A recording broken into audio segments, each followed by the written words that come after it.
Good afternoon, everyone. iTech India welcomes all the participants for today's NDLS session. Today's topic is screening and diagnosis of tuberculosis in children living with HIV, and the speaker is Dr. Rohini Gupta. Dr. Rohini Gupta, ma'am, is a pediatrician with an MBBS and MD from Armed Forces Medical College, Pune. She has completed professional development courses from the University of Washington in leadership and management in health, implementation science, and clinical management of HIV. With over 35 years of extensive healthcare experience, she has served in Army Medical Services, led public health initiatives, and offered technical support for mentoring ART services. Since 2009, she has supported NACO in developing national guidelines, NACP training content for CST cadres and STI RTI medical officers, and treatment literacy materials. Her key contributions include formulating guidelines for HIV treatment, preventing mother-to-child transmission of HIV and syphilis, and strengthening HIV counseling and testing services. She is also a member of NACO's Technical Resource Group for Pediatric ART. We welcome you, ma'am, for today's session and request you to start the session. Good afternoon, everyone. Thank you, Shweta, for the introduction. And I request all the participants to please ask questions whenever you would have any doubt. I want this to be interactive and try to clear all your doubts about how to screen and diagnose tuberculosis in children, which is a very challenging thing in the field. My talk is based on the various national guidelines and what is available under the National TB Elimination Program. There are lots of investigations which are available. We are not aware. So the important thing is to be aware of what is available and how to access those investigations, preferably free of cost, by making contacts and rapport with your district TB officer and the various center of excellence for TB. Yes, there are center of excellence for pediatric TB also present. So let's start the talk.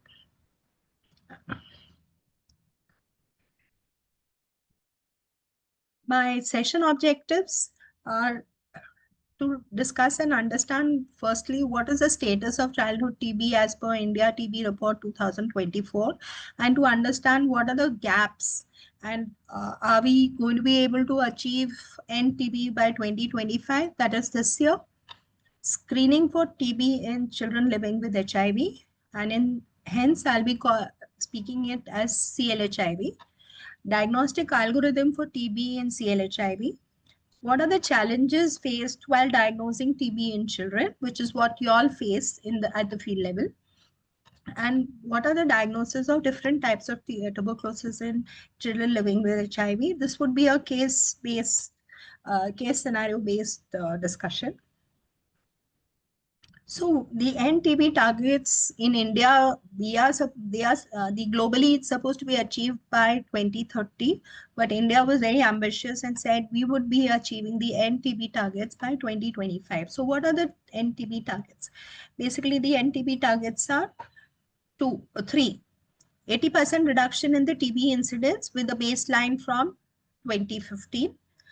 As compared to the baseline at 2015, 90% reduction in TB mortality as compared to levels in 2015, and zero TB affected households means there is no family which is affected by the catastrophic expenses due to TB. So let's see what are our achievements as per the India TB report 2024, which talks about the achievements in 2023. So the first target of 80% reduction in TB incidence, the baseline was 217. The target for 2023 was 77, but we were able to achieve only 199, which is more than double the target. A lot needs to be done to reduce the TB incidence. To reduce estimated mortality due to TB, the baseline was 32 and the target was 6%.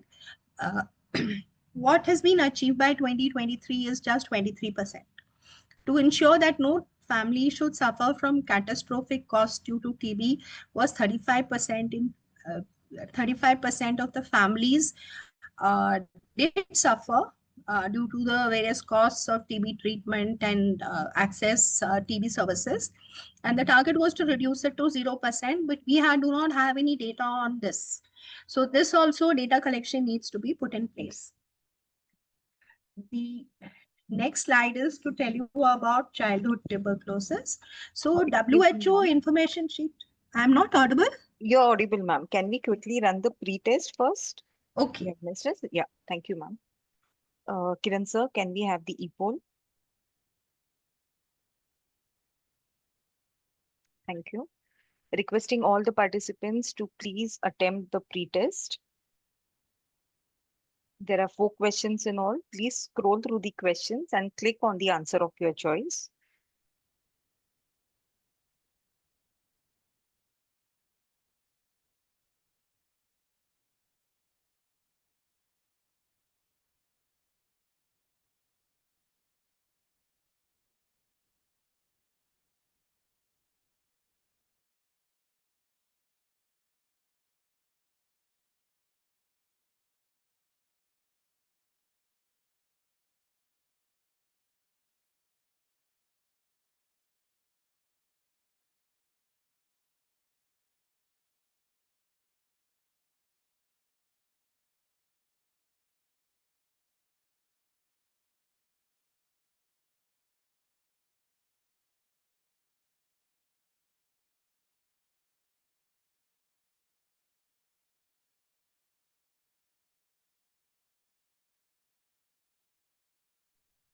Requesting all the participants to attempt the pre-poll.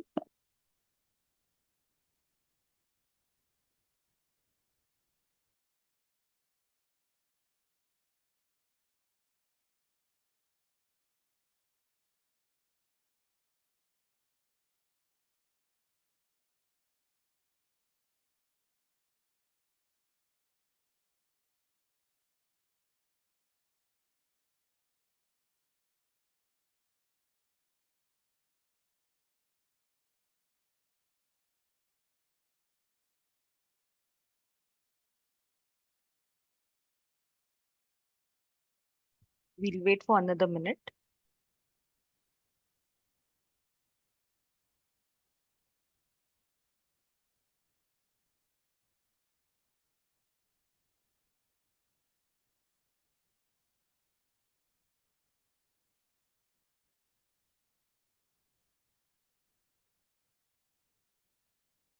Kiran sir, we can end the e-poll now. Thank you, ma'am. Please continue. So we were discussing what is the WHO information about childhood TB, TB in children and adolescents. So what is the information about whether we'll be able to end TB in children and adolescents? In this WHO information is 10 for ages 10 to 19 as adolescents and up to 10 years for children. And they say the figures are like compared to what is happening in 2022. So total TB amongst globally were 10.6 million. Of these, 12% of all these were children. That is between the age 0 to 14 years developed TB. So 12% of the 10.6 million. So the incidence of TB in children aged between 0 to 14 years was 12%. Of these, half, a little less than half was in less than 5 years of age, and quite a few were seen between in adolescents. Now let's talk about the death. So out of the 10.6 million, 1.3 million TB deaths were reported in 2022. And of these, 16% of these deaths were in children. And the important thing is this 31,000 of these 2,14,000 deaths, 31,000, that is 14% of these deaths were in children living with HIV. So children living with HIV in the age group of 0 to 14 years have a very high incidence of death due to TB. So the important thing is to diagnose early and put the child on treatment. The gap comes in diagnosis. So let's look at this next picture in which the treatment coverage gap is seen as highest. So the red figure is the missing, that we have missed so many children with TB, and the reported was is in blue. So in the age group less than 5 years, the missing gap is 58%, while it is a little less in the age group of 5 to 14 years, and it is very small gap, that is 70% of the patients in beyond 15 years, which is called which is taken as adults and adolescents for the figures. So our childhood TB between 0 to 14 years, about 50% of our children are missing the diagnosis. Now the missing could be under diagnosis, or the child has been diagnosed as TB but it hasn't been reported.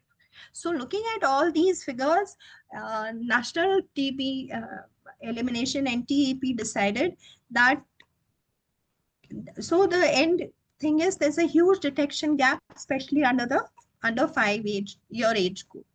So NTEP decided that certain steps would need to be taken for diagnosis of TB in children between the age of 0 to 14 up to 15 years. Beyond 15 years is not taken as children under the NTEP program.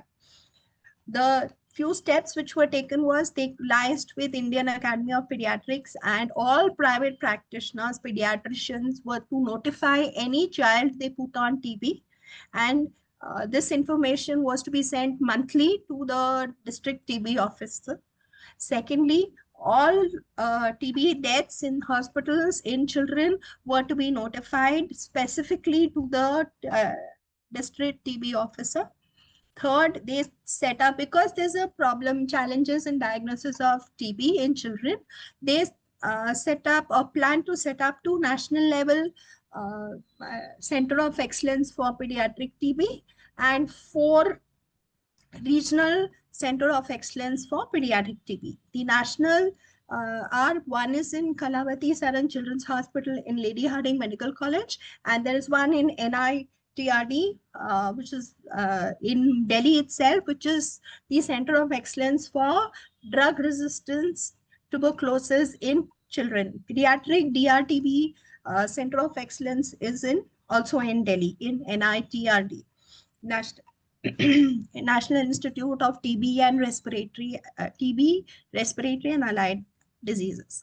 So let's look at what is the TB report 2024 talking about. Here they have said that the incidence of pediatric TB which is being notified to NTEP is between 5 to 7%, which is very less, contrasting to what is expected by the global figures of 10 to 12%. So we are missing, either the children are not being diagnosed as TB, or the children are being diagnosed but are not being notified.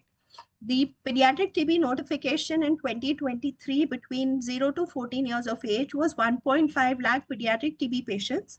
And as per the notification, which is very surprising because we always thought that extrapulmonary TB is more common in pediatric population vis-a-vis pulmonary TB, but the notification says that pulmonary TB is more prevalent than EPTB, which may be this thing, because maybe EPTB is not being notified. Maybe they are not aware that only pulmonary TB is being is to be notified and EPTB is not being notified. But I would like you all to be aware of all these things. As per Nishya data, EPTB cases in pediatric age group of 0 to 14 years was just 44%. The drug-resistant TB in children is also being notified, and there were 2,108 MDR oblique mono resistance of rifampicin uh, resistance seen, and of these 348 was INH resistance oblique poly resistance. Pediatric DRTB cases were diagnosed. So that means even pediatric TB cases are undergoing drug resistance studies. That means samples are being taken up and are being put to line probe assays. I'll be talking about the various investigations. So the important thing in pediatric TB is, and specifically in children living with HIV who are more prone to having drug resistant TB, we need to be able to do sampling for doing NAT tests and for culture studies if the NAT is positive. So what is the huge gap basically the TB strategy is not so well equipped for diagnosis of TB, and because of this, the pediatric TB guidelines were, if you see the source is NTP Pediatric TB Management Guidelines were released in 2022. It's available on the TBC India website. I've given you the link.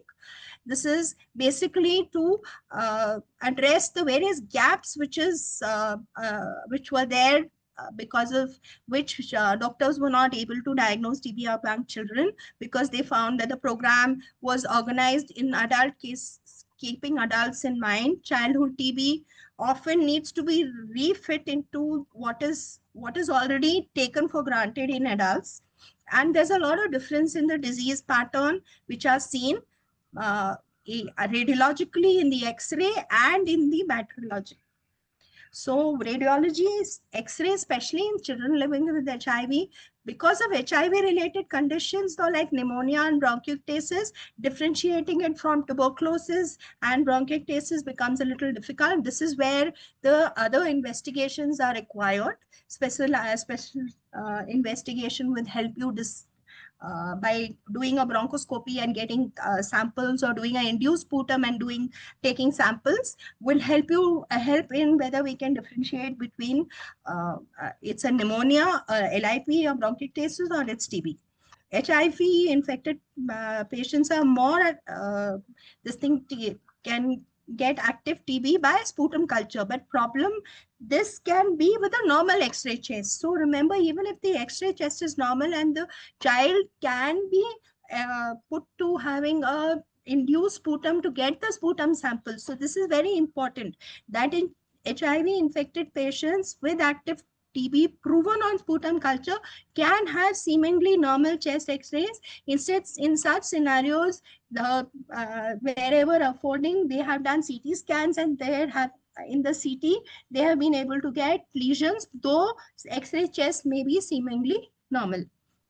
Microbiological tests, sputum microbiology has got very poor sensitivity in when you have TB with HIV, because it's very fewer organisms are there in the sputum. So NAT is the frontline testing for them, and those you should already be in contact with the the DTO or the TB center where the testing will be done, because you would be needing the result for this thing, and there should be a thing about collection and transport of the specimen to the nearest NAT center, and if it comes out positive, then to the nearest MGIT culture center, though these culture centers directly will be, if it comes positive, would be doing it. But the suggestion in HIV, in children living with HIV, is that when you have a sample, you should be sending it both for NAT and for MGIT, not the other way around, that you do NAT. If NAT is positive, then you expose it for culture. No, for children living with HIV, if you are got a sample, it's best to send it for NAT and for MGIT, and this can be only be done when you develop a rapport with the district TB center. So tuberculosis in children, remember, is usually TB in children is a direct consequence of adult TB. Instead, TB in pediatric TB is a TB transmission marker. If you have high incidence of pediatric TB in your country, then the TB transmission is continuing, because it's the adults who give TB to the children. And children living with HIV have a higher risk of developing TB. They have a higher risk of developing drug-resistant TB. And TB and HIV have very similar symptoms in children, which may cause delayed or misdiagnosis. And hence, it's very important that we discuss with the pediatrician and try and reach a diagnosis by doing various investigations, which I'll be speaking about later. And recurrent disease and relapse is more common, which contributes to the TB mortality and morbidity. Now, children living with HIV have an increased risk of having primary progressive TB, extrapulmonary TB, drug-resistant TB, and higher case fatality. So what is the approach for diagnosis of TB in a nutshell? One is, if you see this, it's history, examination, radiology, and the most important is bacteriology. We need to make extra efforts to get samples to to send for NAT and culture studies. So a careful history is very important. You have a clinical examination, which is very important, a head to toe examination, because remember, a child may be having a lymphadenopathy and maybe having lesions in the uh, x-ray chest. So children may manifest in various ways. So you need to do, just because you've got signs, chest signs, you do not do a head to toe. You may be missing out on lymph nodes which may be there, from which you could be able to take a fine needle aspiration and send it for various studies. A pediatric opinion, wherever feasible, will really help you out. Bacteris, Bacteriological confirmation is very much needed. A radiological investigation, of course, and investigation related to specifically to pulmonary TB and EPTB, whichever is suspected. Now, clinical features of TB in children living with HIV, the common pulmonary TB are fever, cough, failure to thrive, weight loss, poor weight gain, and contact with the TB case. These last three symptoms I'll discuss later in detail, because these are part of the 4S screening, which we do regularly at every visit at the ART Center for Children. Clinical features of extrapulmonary TB is lymph node enlargement, headache, confusion, which points to a CNS TB, backache, joint pain or spinal deformity to bone TB, chest pain, respiratory distress, and breathlessness points to a pleural or a pericardial TB, abdominal pain, swelling, discomfort, recurrent diarrhea, points to abdominal or peritoneal. And of course, the most important is, as I said, the parents, the adults are a source for TB. So find out a detailed history about contact with a TB case. What are the atypical case features seen in TB? So extrapulmonary and miliary TB are very common. So hence you should do a head-to-toe examination, because disseminated TB is quite common in children. Younger children present with localized pulmonary infiltrates with hilar lymphadenopathy. X-ray chest may be a little difficult to read, so please discuss with your radiologist, especially if you feel that the child has 4S symptoms present and you need to rule out. Have a good discussion with the radiologist about the X-ray findings. Along with the pediatrician. 25% of children may show involvement of one or more lobes of the lung. Middle lobe collapse and consolidation is very common in children because of endobronchial tuberculosis, where the lymph node, the hilar lymph node, is pressing and erodes through the bronchus and causes endotracheal bronchial involvement, which causes the collapse of the lung. And they present as collapse consolidation, which appears like a pneumonia in the X-ray.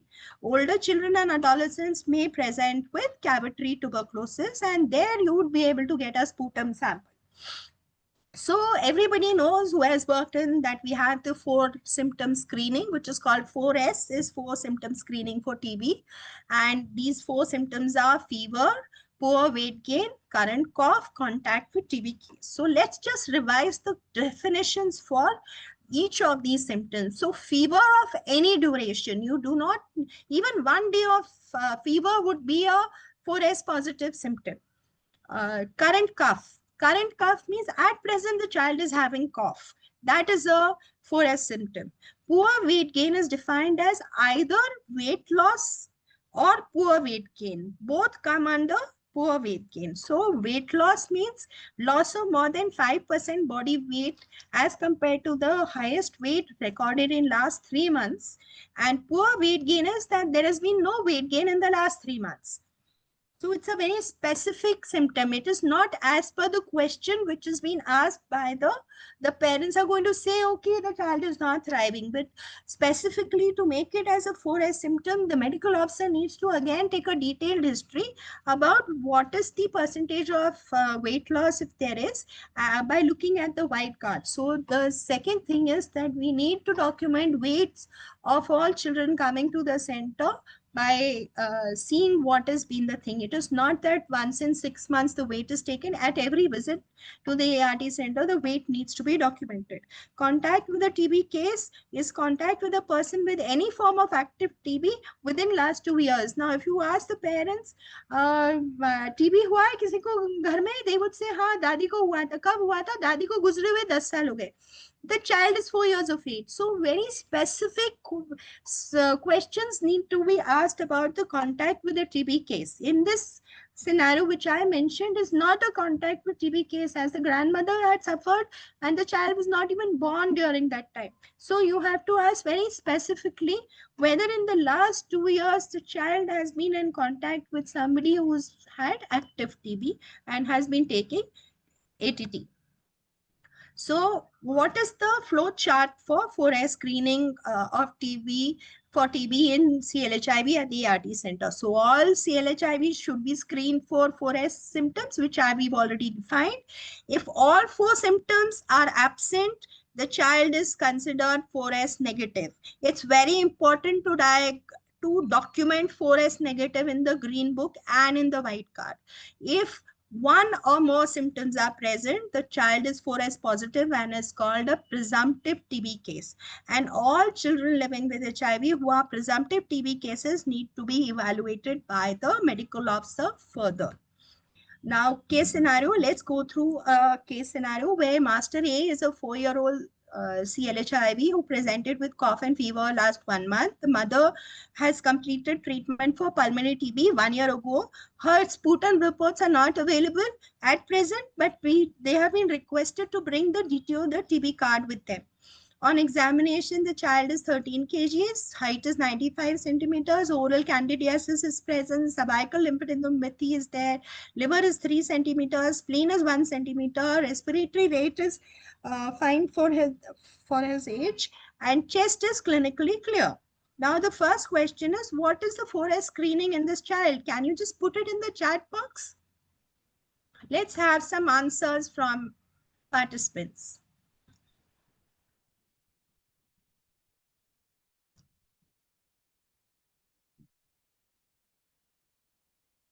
Any? Ma'am, we have responses in the chat box. 4S Okay. positive. Okay. So so this child is 4S positive, means it's a presumptive TB case. Now, how do you proceed? This is how you will get it in your ART center. So how do you proceed to evaluate this child for TB? So there's a TB diagnostic algorithm for tuberculosis in children. So they undergo 4S TB screening. If they come out to be 4S positive, you have a presumptive TB case. It's a clinical evaluation by medical officers because cough and fever are commonly caused in children by other infections. So all medical officers should clinically examine the child for short duration signs of short duration fevers like malaria, dengue, upper respiratory tract infections, and viral fevers. It is very important that these should be excluded before we go further for investigations.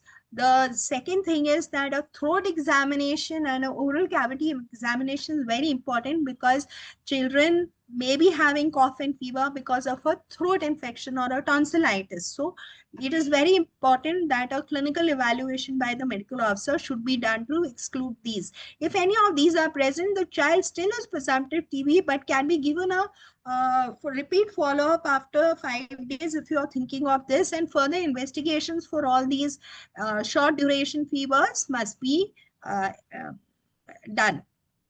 If these are excluded and they are, or if present, are treated as per cause and still the child is 4S positive, then the child is clinically evaluated for presumptive pulmonary TB and presumptive extrapulmonary TB. Now, what is presumptive extrapulmonary TB? Refers to presence of organ specific signs and symptoms like swelling of lymph nodes, swelling in the joint, neck stiffness, disorientation, seizures, anterior fontanel bulging, repeated vomiting, and X-ray chest. So a presumptive extrapulmonary TB you're suspecting should undergo a X-ray chest and other relevant imaging. If you're thinking it's a bone TB, then a joint X-ray can be taken. If you're thinking of CNS TB, then various scannings can be thought of. The second investigation is a NAT smear oblique culture should be taken from whichever site we are thinking. If it's a lymph node, we need to do a fine needle aspiration and subject the aspiration fluid for NAT, smear testing, culture testing. All three should be sent. Three should be done separately. It is not or, it is and cytological and histopathological examination. If it's a CSF study which we are planning to do, then all these three should be done, and along with it, the cytology and biochemistry testing for the CSF should be done. X-ray chest has to be done in all cases, in all children, whether it is presumptive pulmonary TB or presumptive extrapulmonary TB. And any of these investigations are suggestive of TB, and we diagnose it as extrapulmonary TB. Let's look at what is presumptive pulmonary TB. For all children who we are suspecting as presumptive pulmonary TB, need to undergo two oblique two smears, and these smears to get the samples may need to refer to a pediatrician for induced sputum or a gastric aspirate. I'll be explaining this in a little detail in the further slides. There's nothing to fear. It's not a difficult examination. You just need support from your pediatrician to get. Once you get these samples, they can be put for NAT and smear examination. And if you're highly suspected pulmonary TB in that child, you can also request for a liquid culture plus an X-ray chest. Now, if the NAT smear or oblique the culture is positive, then it is called microbiologically confirmed TB. If NAT or smear negative, chest X-ray is suggestive of TB, then we say it is clinically diagnosed TB. And if X-ray chest and NAT smears are negative, then we say there is no TB. Now, X-ray, which is non-specific shadows, consolidation, patchy or non-homogeneous shadows or signs of bronchopneumonia, while X-ray chest, which is highly suggestive of TB, includes miliary shadows, hilar or parahilar or mediastinal lymph nodes, and chronic fibrocavitary parenchymal lesions. As I explained to you about gastric aspirate, so gastric aspirate sampling is to be done in less than 3 years of age. 2 early morning fasting samples are to be taken of the gastric aspirate collected through a nasogastric tube. Admission is required because these are small children and you cannot expect them to come fasting from home. So it would be better that you talk to the pediatrician, and the pediatrician will be able to help you. This is it's a very simple process which is done early in the morning. You keep the child fasting for 6 hours, and all the collections which are there, actually the children swallow their secretions and it is collected in the stomach, and that is what is removed from the by the nasogastric tube. For further details how it is to be done, it is given. This method is in Annexure 2 of the NTEP Pediatric TB Guidelines. The link is given here. In children more than 3 years of age, induced sputum sampling can be done, and this is early morning samples of sputum induced with 3% saline nebulization, which is something like normal nebulization. We put acetylene syrup. Instead of putting acetylene syrup in the nebulization chamber, we put 3% saline, and the sample collected should be 2 to 5 ml. But remember that before collecting the sample, or you're asking the child, you're giving nebulization and then you're inducing secretions, and the child will cough off. But the child may also take out its oral secretion. So before the child coughs out, you need to tell the child to rinse the oral cavity with clean water so that there's no contamination with the oral secretions. And the 3% saline nebulization will induce cough and it will increase the secretions, and this secretions which the child will cough out is called induced sputum secretions. And the further details how to do it are given in Annexure 3. So these are simple, but you would need support of the pediatrician. Important thing is that the collected specimen should be transported to lab as soon as possible. Now, diagnosis of TB has shifted. There is a strategic shift in the diagnosis of TB, and what is important is more efficient detection of Mycobacterium TB or MTB, and detection of resistance to key drugs by doing a universal drug sensitivity, which is called DST.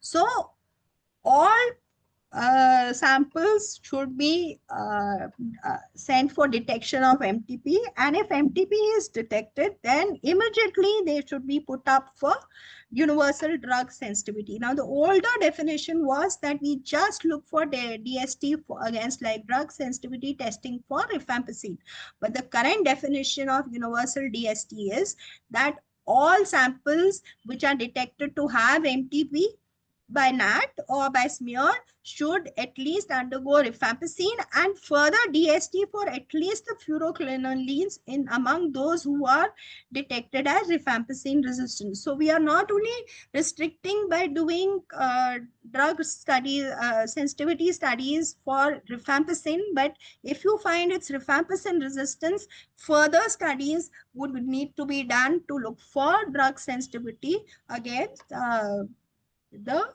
fluoroquinolones. There's a microbiological diagnosis in children.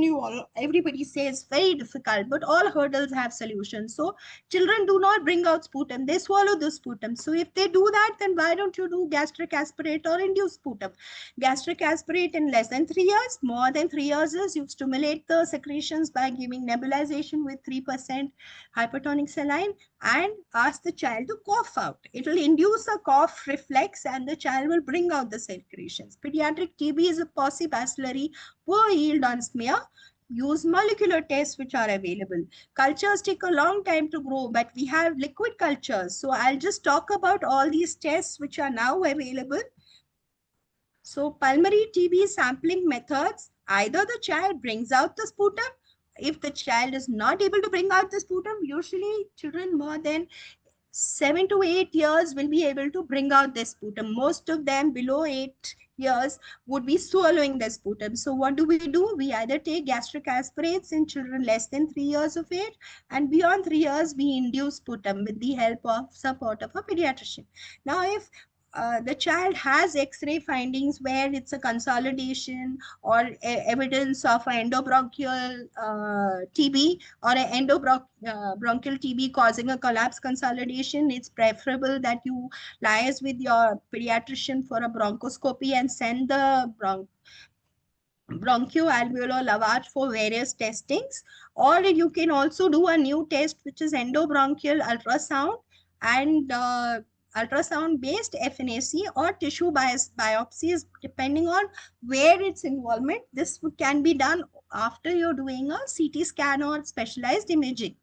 These are to get what is the important. You can do a CT scan and you can say, okay, it is a suspicion of TB. But what we are aiming is that we get bacteriological results so that we can do testing, drug sensitivity testing.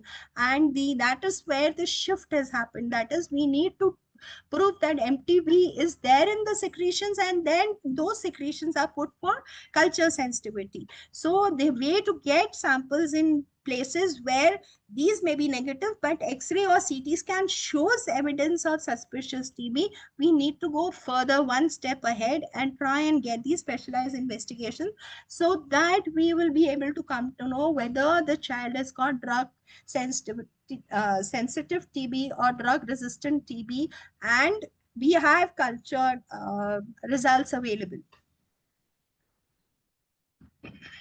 So EPTB sampling investigation. So the ART-AMO must look for EPTB also, and X-ray chest, CT, MRI, organ-specific ultrasounds, FNAC.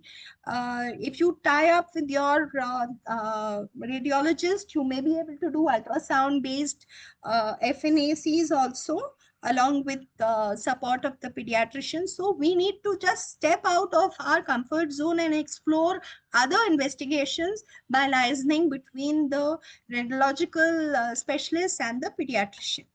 The specimens must be sent for NAT as well as for cytological studies and culture examination.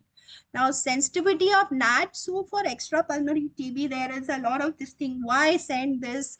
The sensitivity is low, sensitivity is high. So these are what is written in the TB management. So low to moderate high sensitivity of NAT is in pus, aspirates, biopsy specimens from lymph nodes, other biopsy tissue samples, and CSF. But it is very poor in pericardial, ascitic, synovial fluid samples and still poorer in pleural fluids.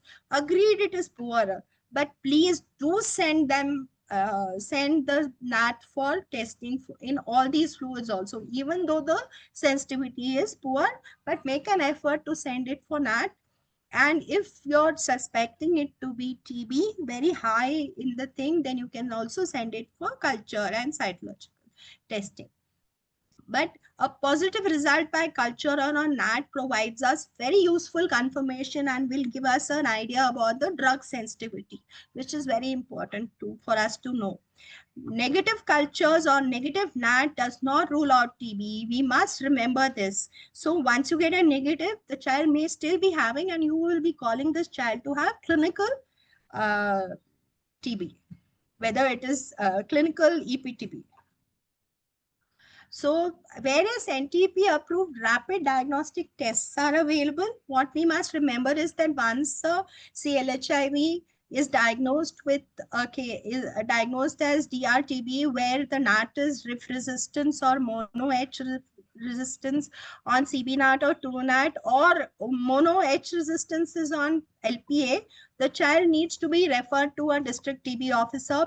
Please do not treat this child in your ART center, because one, the child needs a specific appropriate TB regimen, DRTB regimen, and secondly, the child's secretions would be again subjected to further resistance studies. So if there is DRTB in a child, please do not start TB treatment at your ART center. Please refer this child to the DTO. Now, there are 5 tests, and according to the sequence of choice, the first important test which is to be done, which are rapid diagnostic tests, is NAT. Now, NAT can be CB-NAT or TrueNAT, and in the turnaround time in getting the results is 2 hours.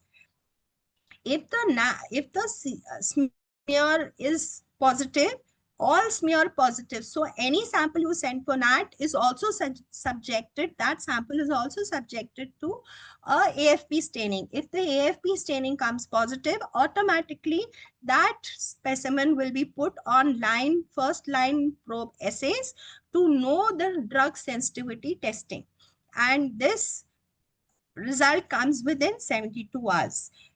If this uh, result is if this comes as first line LPA positive, and then if there is MTB detected, then again a second line will also be sent.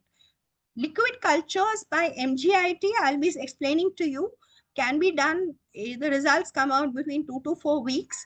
And liquid culture, if isolated, then you do a liquid DST, takes about 4 to 6 weeks. And the traditional solid cultures, which would take about 84 days, is usually not done, only done in research mode at present. So I'll talk about each in detail. So NAT testing, NAT, everybody knows what is NAT testing. We know all the advantages, but just to complete it, they are sensitive, specific, increases especially case detection in children living with HIV, improves quality of rapid diagnosis.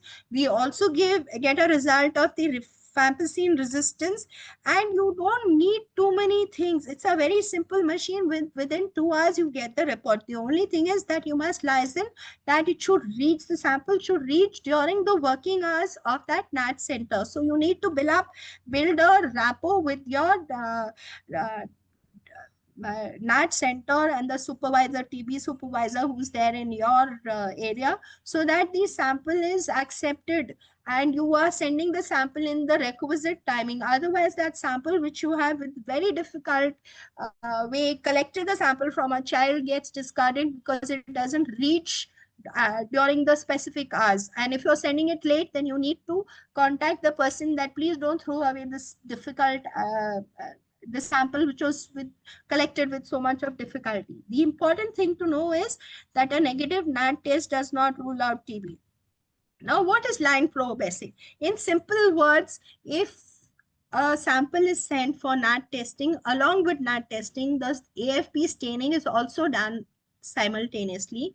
And if the AFP is positive, immediately we do what is called line probe assay, that is, do the culture studies to detect for drug sensitivity. So, it is not cultured, it is for drug sensitivity. The culture is done by the liquid cultures, which I'll speak next. So if the AFP stain is positive, this is directly put into LPA. Now, what is LPA? To study the drug sensitivity pattern. And strip-based molecular test used to rapidly detect MTP and it's resistant to ATD drugs. The drug resistance is detected by the specific mutations which are present in the bacteria's DNA. Now, this is not a point of care test. It is performed in a laboratory and it is only performed on AFP positive specimens. It can be performed on MTB culture isolates. So what happens is that if you have a smear negative, ye then add, but you have a high suspicion and you request for a MTP culture, even though the smear is negative, you can liaise and tell them, no, we want to do a culture even though the smear is negative. And after the culture, after 2-3 weeks, the culture grows MTP, then this is going to be subjected to line probe assay to know the drug sensitivity. Okay, so AFP is only performed, the LPA is only performed on AFP smear positive specimens or on MTP culture positive specimens. Turnaround time is 1 to 3 days, and you have first line line probe assays where you look at the first line two drugs resistance studies, that is isoniazid and rifampicin, and the second line LPA studies are done for fluoroquinolones and second line injectables where we study. So this is some pictorial design of what it is like, and within 72 hours you would be able to come to know whether this sorry sample or this bacteria MTB is sensitive to isoniazid, rifampicin, and if it is resistant to rifampicin, then it is further subjected to a second line testing to look for resistance against fluoroquinolones and second line injectables. Uh, the next is about MGIT. So liquid cultures have really done a lot of difference in culture studies which is being done for tuberculosis, and vis-a-vis the LJ media which used to be done, which used to take at least 4 to 8 weeks for the results to come. So Bactec MGIT is Mycobacterium. Uh, 1 minute. Sorry.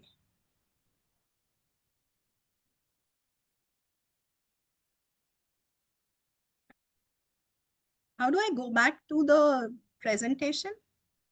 Ma'am, press escape.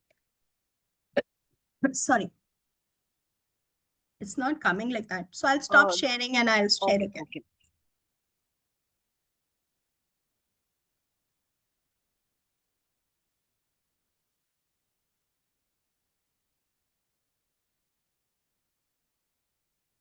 So Mycobacteria growth indicator tubes. This is what is the thing. It's a Bactec method of growing mycobacteria in a test tube in liquid culture.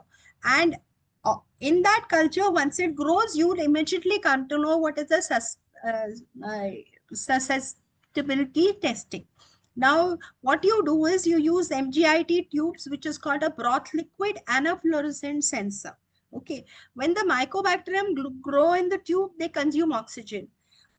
The oxygen levels reduce in that MGIT tube, which causes fluorescence. Now, once it causes fluorescence, you know that MTB has been grown in that tube.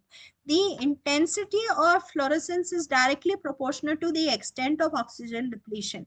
And you have DST available in this. From this tube, you can do drug sensitivity tests available for rifampicin, INH, pyrazinamide, moxifloxacin, levoflox, linezolid, amikacin, kanamycin, and capreomycin. So in this tube test, once you grow MTP, once MTP is detected by the presence of fluorescence, after that, you can further do drug sensitivity testing for all of them. Now, the lab turnaround time for detection of MTP is 8 to 10 days for a smear positive sample and 2 to 6 weeks for a smear negative sample. So, important takeaway message is that MGIT can be done in smear negative samples also.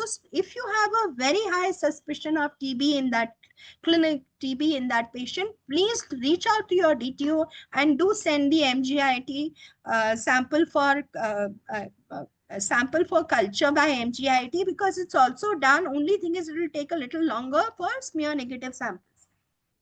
But at least you have this opportunity by in 2 to 6 weeks may grow MTP. Now, once MTP is grown, it is then subjected to a drug sensitivity testing by LPA, and that takes 1 to 3 weeks where a positive culture detection can be detected. Any questions till now? Then we go ahead with the others. Any questions till now? No, ma'am. Anything in the No, ma'am. chat box? Nothing in the chat box for now, ma'am. Anyone would like to ask some questions? Then we go on detailed 3 case scenarios where we will proceed how to diagnose TB in children with abdominal TB, with lymph node TB, and with pulmonary TB. So if anyone has any questions. Kiran sir, can we please give mic access for now? Yes, participants can now unmute and ask questions.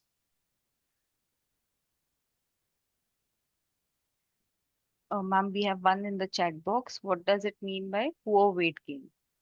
Okay, so poor weight gain means not gained weight in the last 3 months, oblique weight loss of more than 5%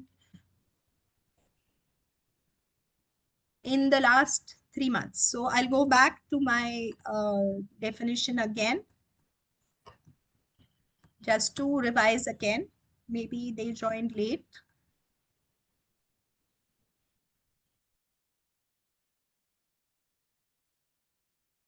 So poor weight gain is defined as either one of the following. So weight loss of more than 5% body weight as compared to highest weight recorded in last 3 months, oblique poor weight gain. So remember, poor weight can be that the child has lost weight or has not gained weight.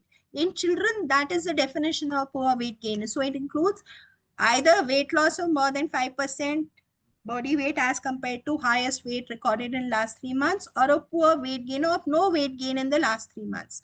Have I cleared your doubt? Any more questions?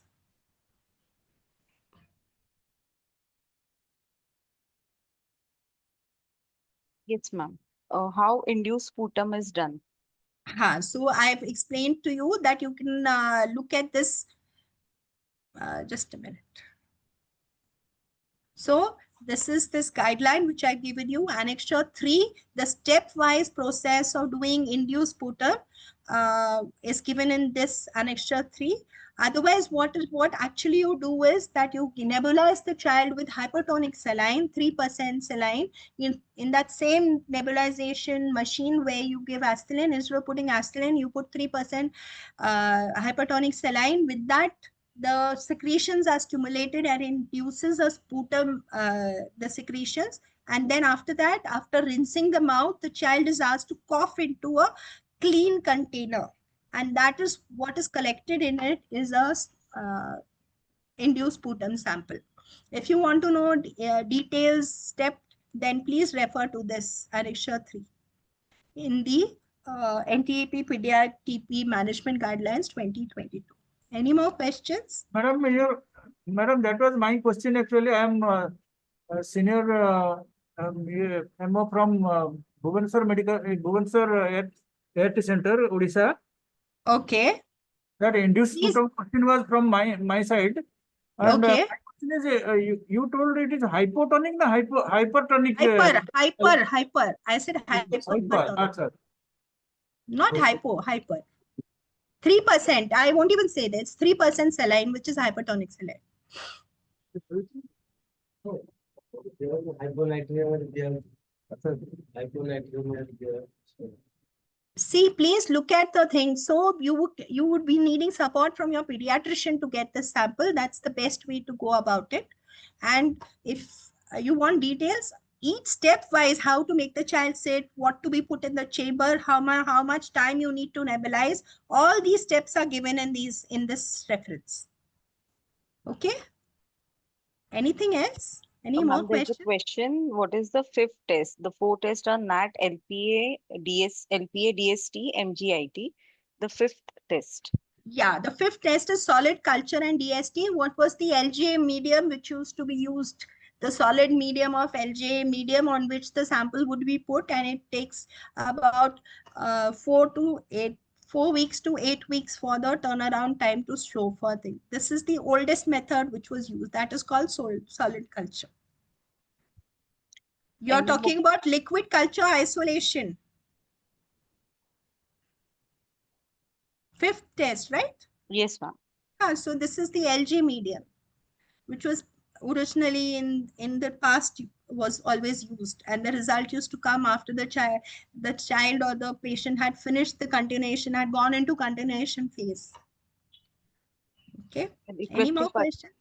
no more in the chat box, ma'am. Participants can unmute and ask questions.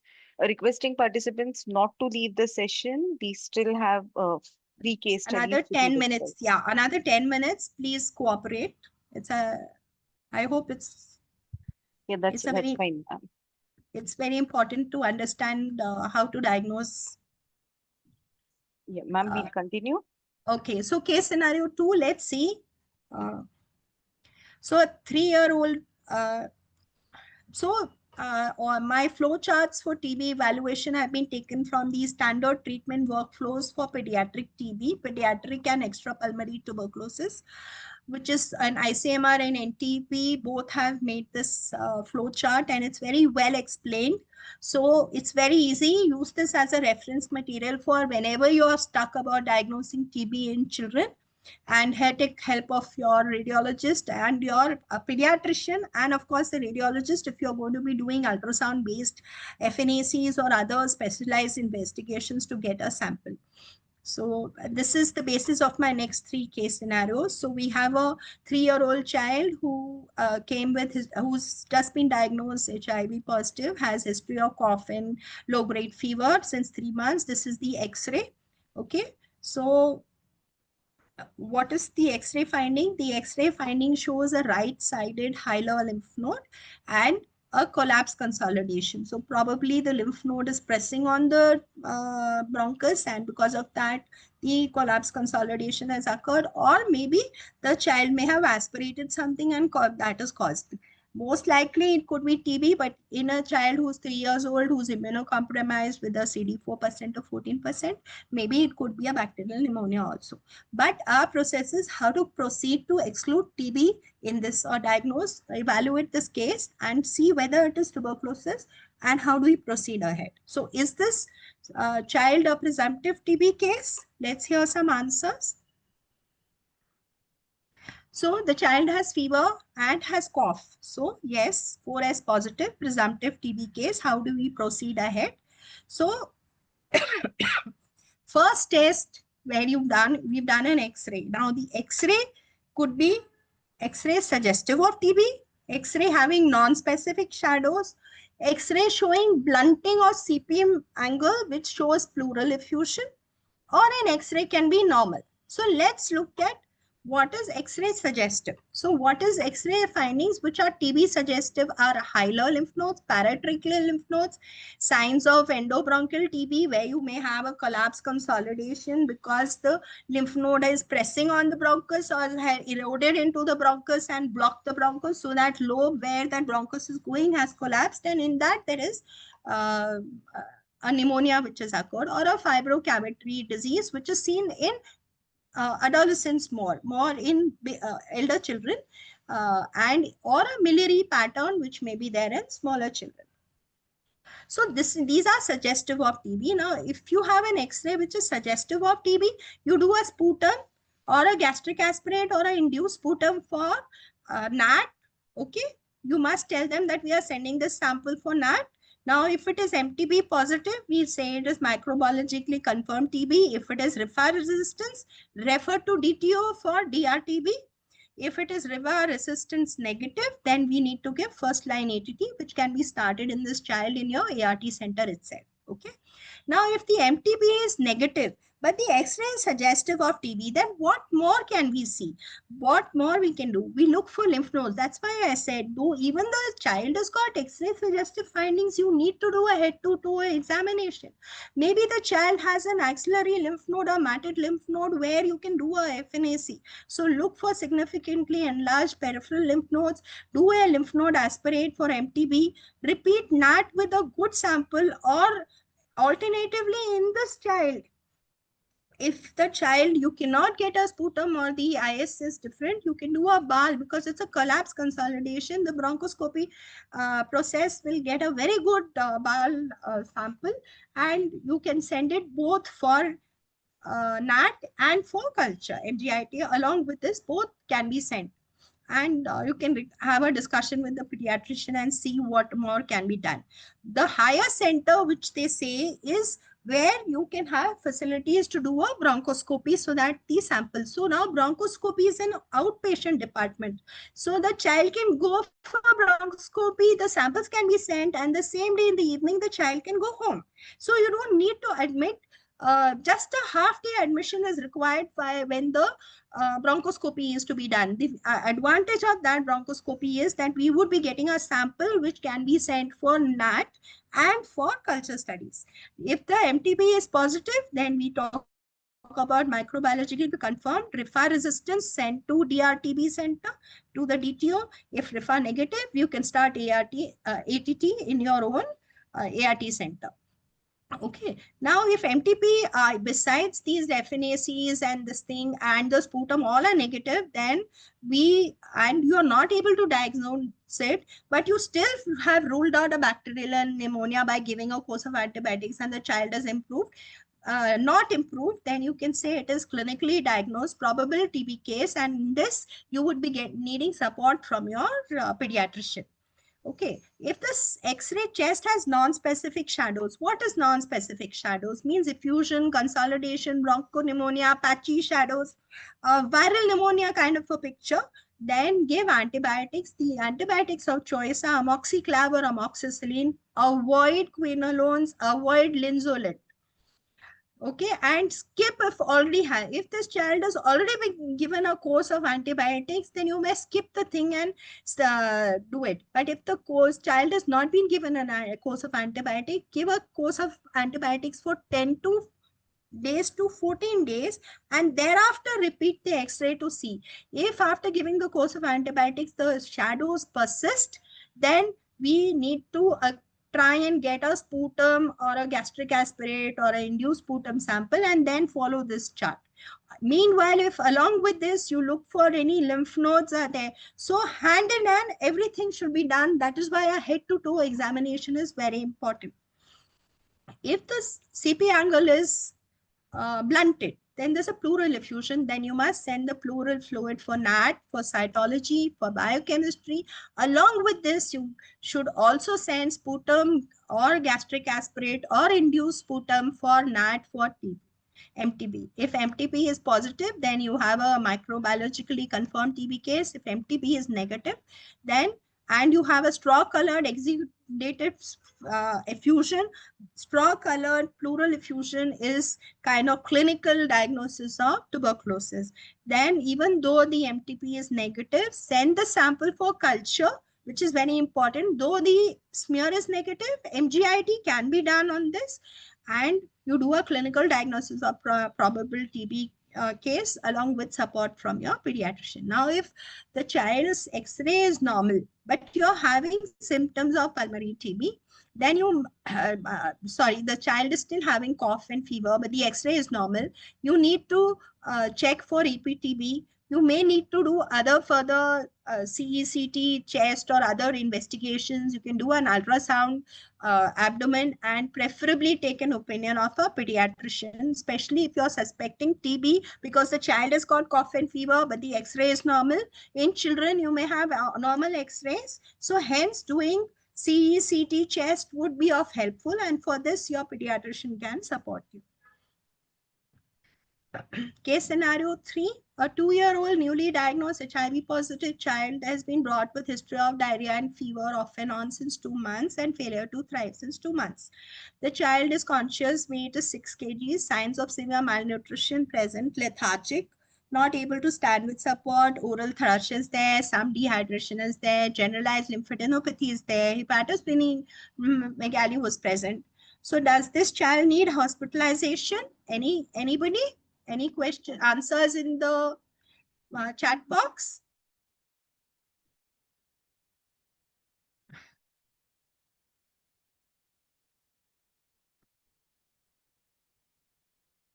Any answers? So I'll go ahead. Yes, ma'am. See, We have answers. They're saying yes. yeah. So this child needs admission. Why? Because the child has got danger signs. So child having signs of serious illness and needs to be referred to an appropriate facility for management. So what does seriously ill child need? So when you examine the child, look for danger signs. So what are the danger signs? Not able to drink or breastfeed, vomiting everything, convulsions, lethargic or unconscious, or a stridor in a calm child. And what are the signs of severe illness? Fast breathing, chest indrawing, sunken eyes, skin pinch retract slowly, fever, a temperature of more than 37.5 degrees centigrade, stiff neck, or a bulging anterior fontanelle, or a SpO2 less than 90%. If any of these signs are present, then this child needs to be referred to an appropriate facility for management. Now, this appropriate facility doesn't mean that the child needs to be referred to another hospital. Appropriate facility where a pediatrician is available to manage the child is the word, because this child needs immediate intensive care by the pediatrician. So if your facility has a pediatrician, then it is an appropriate facility for management for this child. You don't need to refer this child because your pediatrician is there. Maximum you can refer this child to the casualty so that immediately the pediatrician can be called and the child can be given intensive care, immediate care at the casualty, stabilized, and then shifted to the pediatric ward. So this appropriate, I have used the words which is given in the guidelines, but this appropriate facility means where a pediatrician is available. If your hospital has a physiologist, your ART center is based in a hospital where a pediatrician is present, just refer to the casualty and inform the pediatrician we have a sick CLHIV who needs your immediate attention. So how do we evaluate a case of TB abdomen? So we need to do 3 things. Clinically examine chest, do a head-to-toe examination, look for peripheral lymph nodes. Abdominal TB case may have matted lymph nodes in the axilla or in the abdomen. Remember, so looking for all full checkup of all the lymph nodes, because getting a sample from a matted lymph node or fine needle aspiration is easier than doing a USG guided uh, uh, FNAC of the abdominal lymph nodes. Okay, so look for peripheral lymph nodes, document what is the size of the lymph nodes. If there are any matted lymph nodes, get an X-ray chest done and get an ultrasound abdomen done.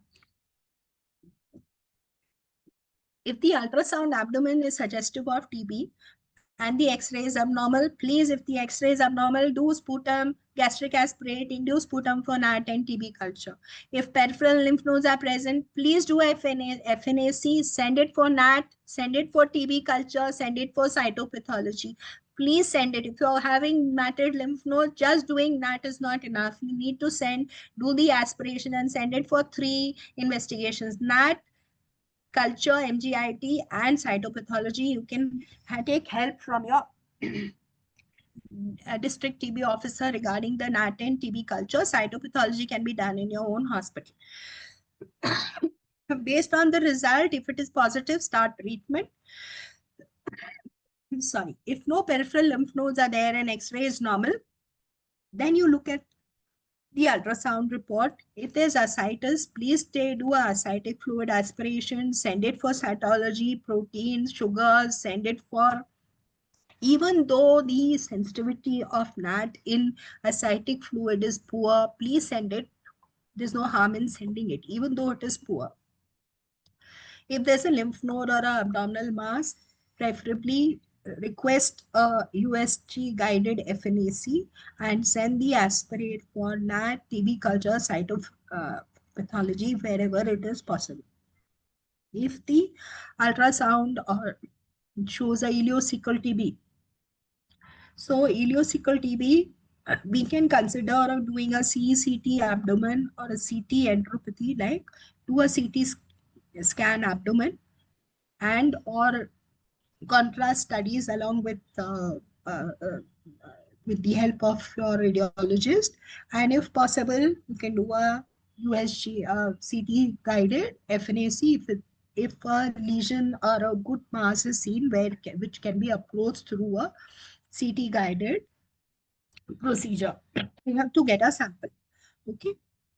Now, if there's any exudative in all these cytology, if you find it's an exudate, if it's an ascitic fluid or exudate with a lymphocytic predominance, then you think of TB.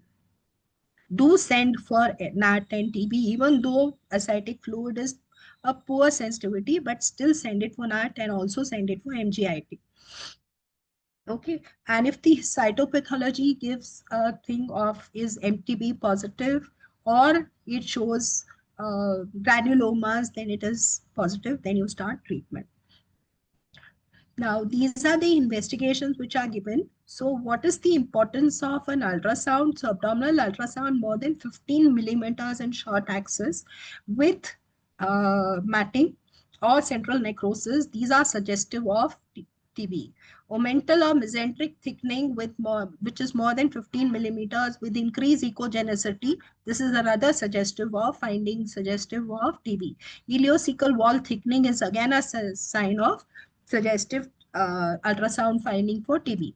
Non-specific findings is something called intra-abdominal fluid or interloop ascites, ascitic fluid with multiple septations, abdominal lymph node more less than 15 millimeters would be it's a non-specific finding where you would need to be collaborated with other investigations. So the other investigations would be chest X-ray, sputum or gastric aspirate or induced sputum if the X-ray is abnormal for NAT and TB culture, ascitic fluid for cytology, and a peripheral lymph node if more than 2 centimeters for cytology, NAT and TB culture. Ascites, you need to do tap and do it. If there's an enlarged lymph node, then you ideally should have an ultrasound guided abdominal mass FNAC, or you could have a CT guided core biopsy if it's a lymph node mass. If intestinal involvement is there, then ideally you should do a CECT. USG guided would be difficult in a child. It would be preferred that you do a CT guide where the child would be given sedation and it would be easier to do a CT guided. If you are looking for a mass, which is an ileocecal mass, or a laparoscopy is the last test. Laparoscopic tissue biopsy is the last step in if you're not able to do any of the other tests. So the last clinical case scenario was that there's a 7-year-old newly diagnosed CLHIV who has come with history of multiple swellings in the neck and armpit with fever off and on since 10 days.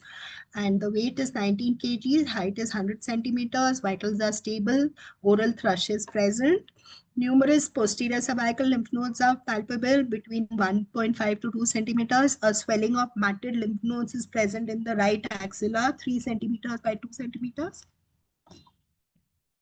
Hepatosplenomegaly is present and other systems are NAD. Now, is this child a presumptive TB case?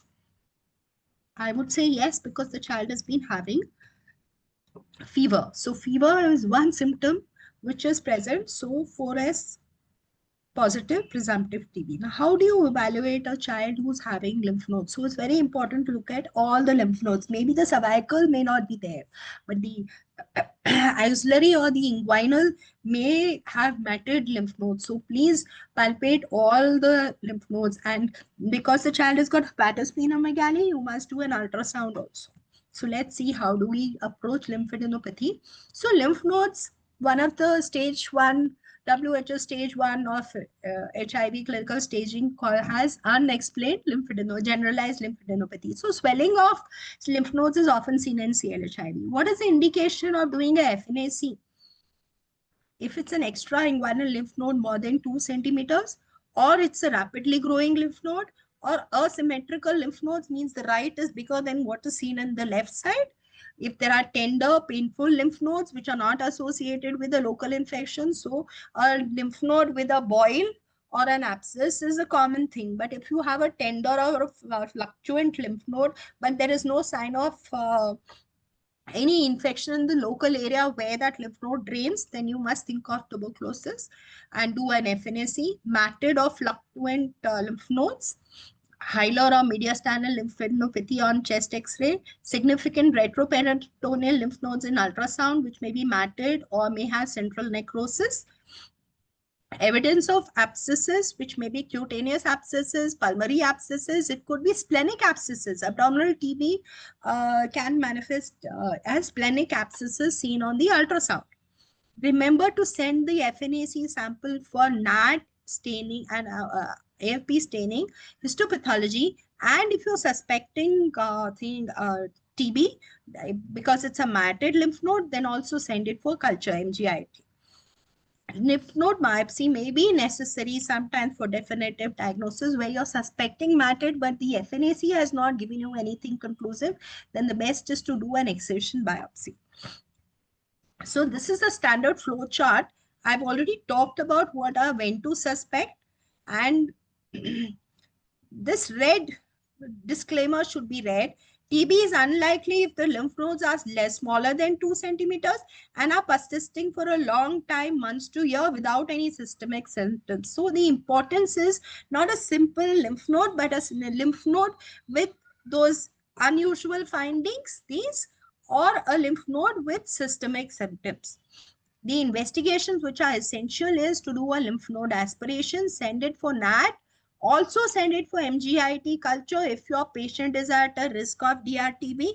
I'll be explaining in the next slide who are the children living with HIV who are at risk of DRTB, and send it for a smear for AFP. Also desirable is to send it for cytopathology, where you can come to know what are the cells and if there's any evidence of caseation or this thing in the thing. But a lymph node biopsy, a core or an excision biopsy would be a better test if all the lymph node aspirate comes out negative and you have a high suspicion of tuberculosis in that child. X-ray chest should always be done, and cytopathology of the lymph node biopsy is also very important.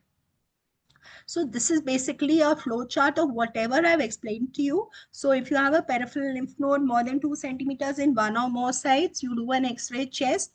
If the X-ray chest is abnormal, we do sputum, induce sputum or gastric aspirate for NAT and AFP. If MTB is detected, then we choose if it is sensitive TB, rifampicin resistance is negative, then we start ART in our ART, we start ATT in our ART center. But if it's rifampicin resistance is seen, then we refer to the DRTB center.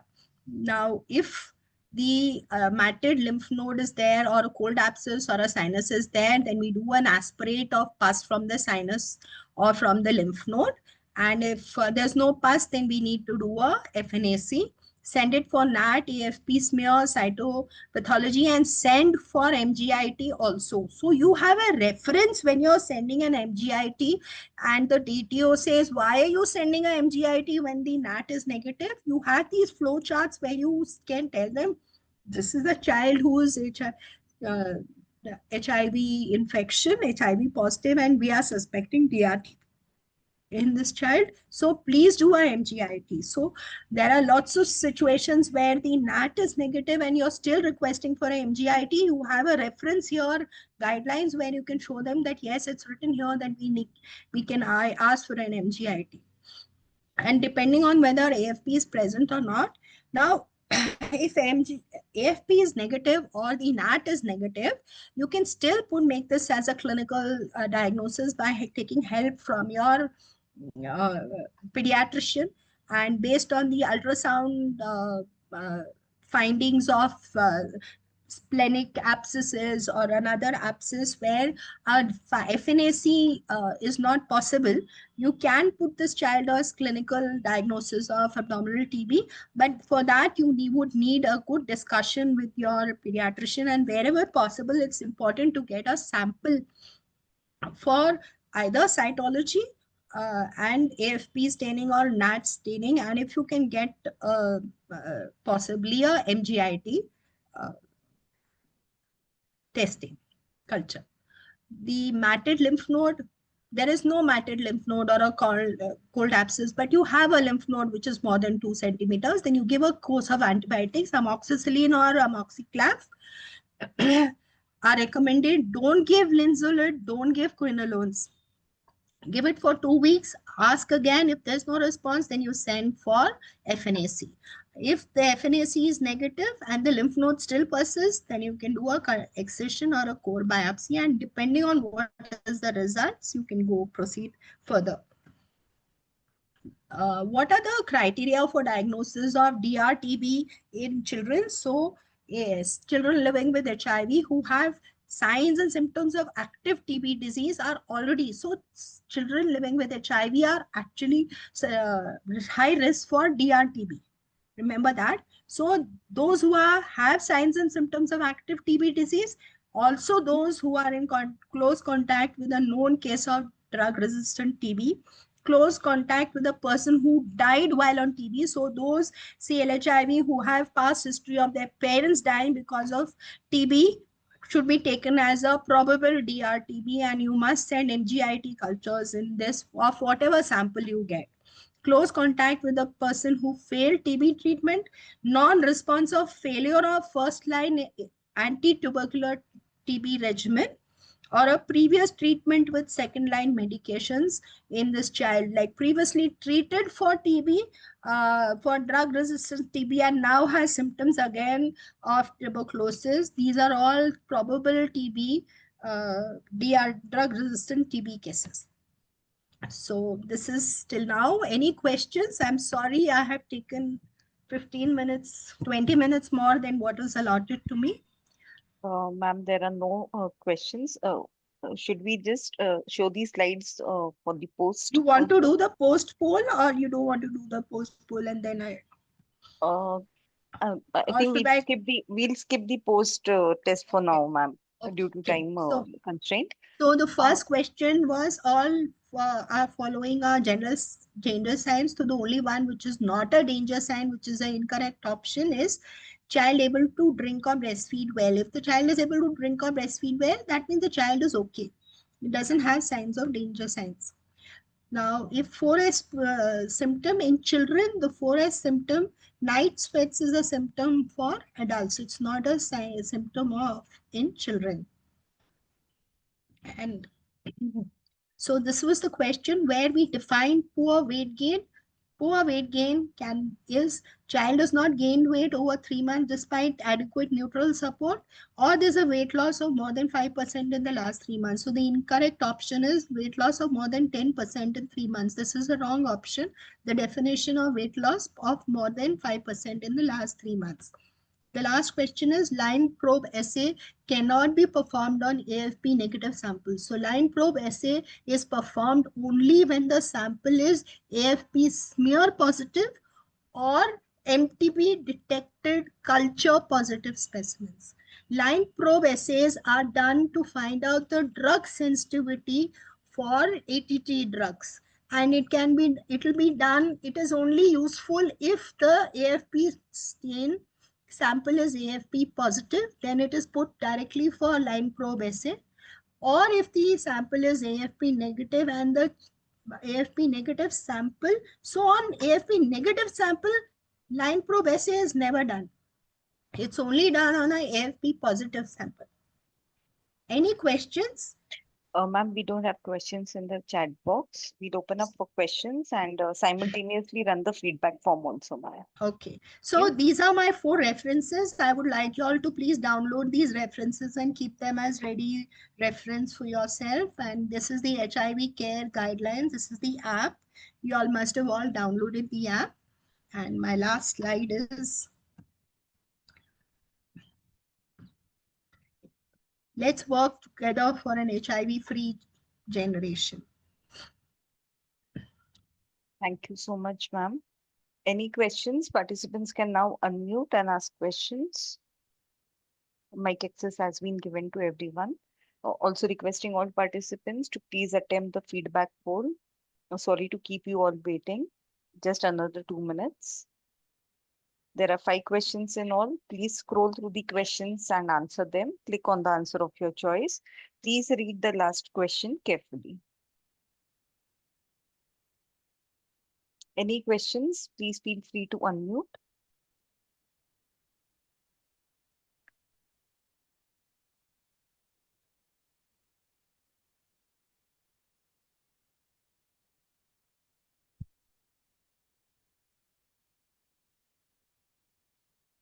We'll wait for another minute for the e-poll.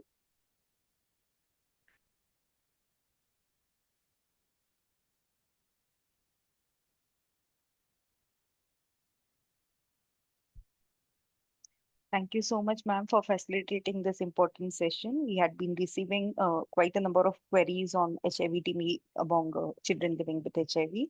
So thank you so much for facilitating this session. Thank you to all the participants for patient listening. Kiran sir, we can end the e-poll and conclude the session. Thank you, everyone. Thank you, Shweta, and thank you all the participants for our patient listening and staying back for listening for next 20 minutes extended session. Thank you so much. Thank you, ma'am.